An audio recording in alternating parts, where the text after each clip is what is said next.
Okay then folks, so my number 2 favourite way of catching carp in your wide world is the short pellet line. Oh my days, I've had some right good success on this. It's just, when the carp start coming into that bait, it's very important that you're finding that hard bottom, which is slope, that's what you're presented with. Basically, you haven't got a upend, so just like come into that bait, see it, nail it, and it's game on. It is superb. Lovely, lovely way of fishing. Can create a few problems sometimes, but that's why I'm going to talk you through the rig that doesn't cause you problems. So just stick with this one, folks. Again, same as the shallow one, 15 Jura. Beautiful for when you're hooking these fish, they just swim out your peg. They're not going absolutely nuts or anything like that. There's enough stretch in there, you know, to cope with the big wobbly ones. Get it back to your top kit, start stripping, and you can get them in no time. So that's my number 1 go-to for all the carp, certainly on this line. Main line, again, 0.20, you know, you want nice robust stuff. You don't want anything too light, because potentially we might have to go even heavier hook lengths than what we're on. You know, it depends what size carp that you're catching. So 0.20, again, this bit here, you'll know, you know, I don't like going too short, pole tip to float. That's because we have these back shots on, enables you to have a longer bit of line, pole tip to float, just to keep that rig nice and stable, not going to get blown around by the wind or anything like that. Now, this is the important one here. Even though I'm going to talk through briefly plumbing up, but we have done a separate video on plumbing, but I will talk you through it briefly and where I plumb to. Even though we've got sort of like 4 foot here, I do like to use quite a heavy positive float. For me, there's no need for using lighter floats, in that what you've got to consider, certainly when we're loose feeding, which we're going to go through in a sec, you're drawing potentially these big fish into your swim. You know, they'll be coming into that bait, so you don't want anything too light. You don't want a float that's too light, in respect that a fish wafts its fins or whatever, gets a little bit giddy on your bait, you're striking at the wrong bites. Now that'll happen with a lighter float, because it's just going to drift out. So that's why we use a heavy one. So 414s, even 416s, or roughly around about a 0.4, 0.5, something like that. Stem wise, doesn't really matter. I just love these Carp pellet ones. These have got a wire stem, but carbon, wire glass, it doesn't matter. As long as it's this wire, the one that doesn't bend out, the niter I think it's called, something like that. Nice thick bristle floats, 2mm bristles, because I might want to change between, you know, obviously 6mm pellets my go-to. Might want to put an 8mm one on just to try and pick out a bigger fish, and that's why you need a thicker bristle, just so it's holding that water tension. Now coming down the line, this is how I shot all my rigs for this. So I'm going to say 3 foot plus for all my sort of pellet fishing this time of year. This is how I'm going to be shotting it. Now these are shots and not stots. Again, talked about this loads. The reason for using shots is that they're not going to move. You imagine every time that you net a fish with stots, they're going to be moving all over the place. So putting them back into that position over the course of a 5-6 hour match, it's going to be an extra few fish. So make sure you're using shots, and you won't have to have them worry about moving. So roughly about 1 inch apart, around, what's that, sort of 13-14 inches from the hook, which again folks is my favourite, 0.17 straight out of the packet, KKH, and we've just got a little band on that, and that's perfect for you know, banding a 6 or an 8mm pellet. Colours make a difference as well, you know, sometimes putting a robin red pellet on, something like that, but more often than not folks, just stick with what you're fishing, put on the band. But again, nothing complicated with the rig. Main things are, make sure you're choosing a heavier float than what you'd think, shots and not stots, and then just fish heavy. Again, with how we're going to feed, we're potentially, yeah, sitting and waiting for a bite, but when they come into that feed area, they see your bait, nail it, and it's game on, so you do need to fish pretty heavy. So let's go and have a look at how we're feeding, how we're getting these fish into the peg. Oh, actually, no, before we do that, plumbing up wise, as I said, we've done a separate video, but where I'm plumbed up to is sort of on, because we're on a hard slope, I plumbed up to sort of like the middle of the body, because it's rock hard there, and you'll check that by using a heavy plummet. Don't use little babby plummets. You want, I'm going to say 30 gram, 40 gram plummets. You can really feel what's happening on that bottom.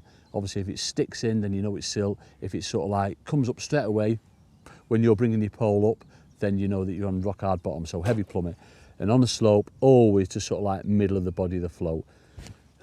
Yeah, so let's go and have a look at how we're feeding it and what we're doing to attract these lovely fishies. All important feeding now then folks, and it is really important that you get this bit right.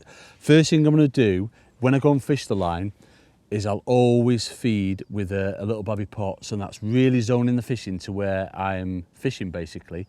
But before that, I mean, it might be a method no, it wouldn't be a method that I'd start on. I'd probably give it 20 minutes, but in that time I'll never use a pot. I'll loose feed, so I'll roughly get my distance, but I'll loose feed. Again, the beauty of loose feeding, draws fish from a good distance away, especially with the noise of like 6mm pellets. Now, there's a right way and wrong way to feed. Now, again, I go through this all the time in my coaching. I see a lot of pellets aren't too bad, to be fair. To be fair, in the respect that obviously they're a little bit bulkier than obviously maggots, casters. So it's so important that you're grabbing them in them fingers. Don't come across your body. What you'll see me do is I'll come back with my arm like that, and then as I go to feed it, it's that flick of the wrist. And as you're flicking that wrist, you're opening your hands up, and that's how you get them pellets to group. It will take a bit of practice, but again, that's the beauty of fishing. Just get out there and practice it. I will say, don't try and overexert yourself. You know, I can throw pellets a long way. Ooh, you're hard showing off. But for comfort, just go sort of 6-7 meters at the most. Don't go too far. And what you'll find anyway, you know, if you go past sort of 6-7 meters, you're not going to be on that nice hard slope anyway. So first things first, I'll put a little babby pot on so I can show you that. I'm not going to put an hook bait on, folks, because I know I'll get a bite, and I want to show you, I really want to go through this feeding with you. So I've got a little babby pot on, and what we'll do is just put sort of 6 pellets in that, if you like. You know, Jamie's proper, in fact, what's there? No, I can't finish on 7, so I've got to drop one off. 6 pellets, that's all we want to be putting in, because we want to really zone them fish into where we're fishing. Just before we go out, just give them a little dink under the water just so they stay in. Now, as always, you know, I've told you where I plumbed up to, sort of middle of the body of the float. Important that we're picking markers out. And what I always do is pick a joint on my pole, which is my 4 and 5 section. So I've got a nice section behind me, and I'll line up the joint on my front leg. So I'm not going back to the same spot every single time. I've got my marker on the far bank, which is a little babby tuft of grass.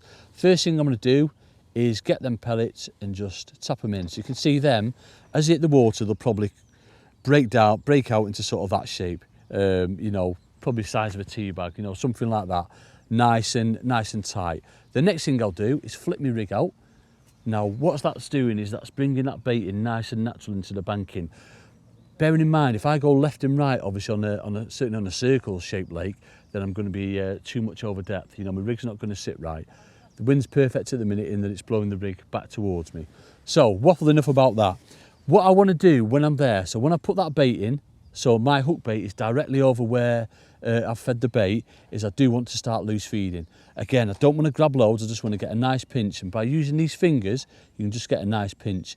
Yeah, so I'll grab them in them fingers there, so my thumb and my 3 fingers over the top, and as I say, as I'm coming back and going through, it's that flick of the wrist.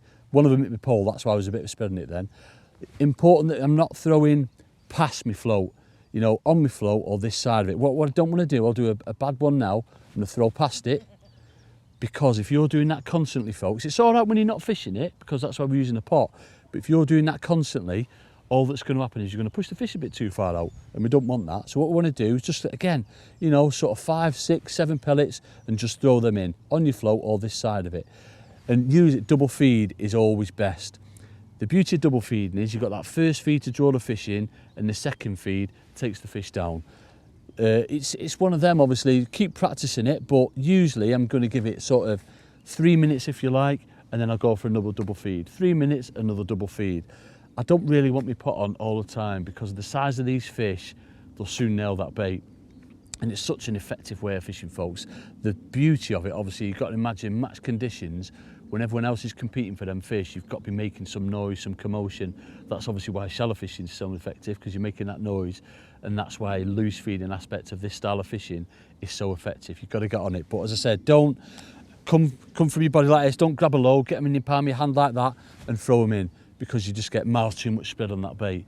I'm not saying you won't get a bite, but it's going to take a lot longer than if you use them fingers, come into your bait, just get a little pinch, and then it's just that flick of the wrist. Yeah, you see how they're grouped there? Just that flick of the wrist. and you'll soon get it. You know, it'll take a bit of time, but just go out and practice it, folks, yeah? Get out, practice it, and then you'll soon be snarled up in great big wobbly ones. Yeah. Right, you lads, very, very sorry to interrupt your video watching. How but dare you? Quickly, if you haven't already noticed, we have managed to write a book, haven't we? Yes, we have, Which Jamie. is full of all our very bestest methods and features or whatever else we do on this wonderful subject of fishing. So if you haven't had a look already, go and have a look at winningways.shop and buy one for yourself.